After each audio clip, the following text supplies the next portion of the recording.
And what I'm going to talk about is another common fault related to the swing.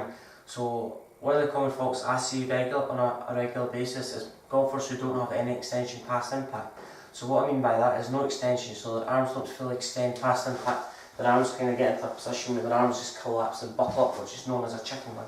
So it amazes me how great a practice swing people have in the range, but they fail to reproduce that same acceleration and the same movement and sequence when they actually get into the golf swing.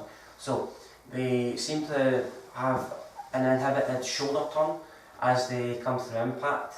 So basically this movement illustrates a common fault which golfers who slice, who lack confidence, they lose club head momentum. The arms collapse up the way, there's no force wanting to come past, so there's no force of the arms being allowed to extend further. So this is the fault that's caused. So as they come into impact, so if I'm down the line, they get into impact, their arms buckle up the way. So the left arm collapses, it almost flexes too much. The right arm almost straightens too much. That's where you'll get that scoop in action, and the path's going to go over the top or slightly to the left. So your arms actually aren't fully releasing and extending to impact. So in this sensation, the sensation that I have for this swing is my arms don't feel like they're fully extending. There's no centrifugal forces allowing the club head to naturally drop into the golf ball and build up speed.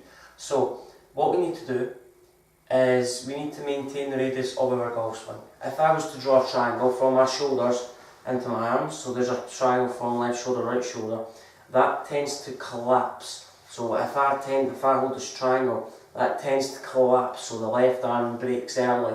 What this will do is it changes the width of arc. Anytime that triangle breaks down, this changes the width of arc. The low point of the arc will be moved slightly further forward at impact or slightly further back. It just depends on obviously your body movement and where the ball is positioned in relation to your body.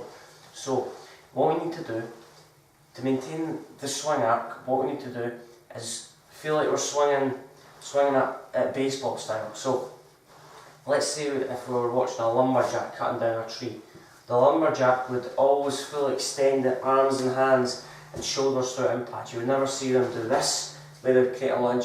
That's why a lot of golfers have tennis elbow or golfer's elbow, and what they'll do is they'll come into impact and then they'll put all that pressure on that elbow. So if there's any pressure put on that elbow, then it's going to vibrate all the way up your left arm and it's going to create a lot of errors. So what we need to do is get into the idea of swinging on a more horizontal plane. What I mean by a more horizontal plane is swinging on a more rounded plane.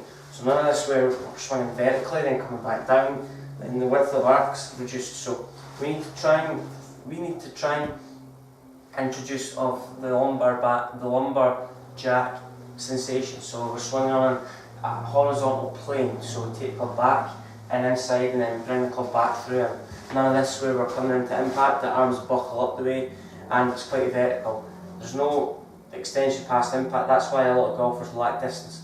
All that momentum that they take and impact is stalled halfway because their arms aren't fully releasing and centrifugal forces has been impaired just after the golf ball has been hit and the arms don't fully extend through impact. So what we need to do is swing with the hands and arms fully extend through impact.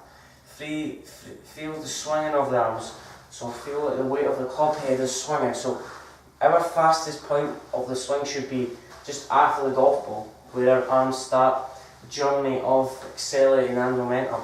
So focus on keeping that triangle between my left arm and right arm and my hands, so shoulders and arms. You'll be able to accelerate the club head more freely, and centrifugal forces will be allowing the club head to create more momentum into impact and accelerate the club. So the club head will accelerate through and outwards. So none of this where the club head gets to a good position with the back and comes down and arms and buckle up the way. So if you think that's helpful, let me know your thoughts. If you find my tips helpful, subscribe to my channel, Jamie Allan Golf. There's a link in my bio that will direct you to my channel. So if you've got any thoughts on that, let me know.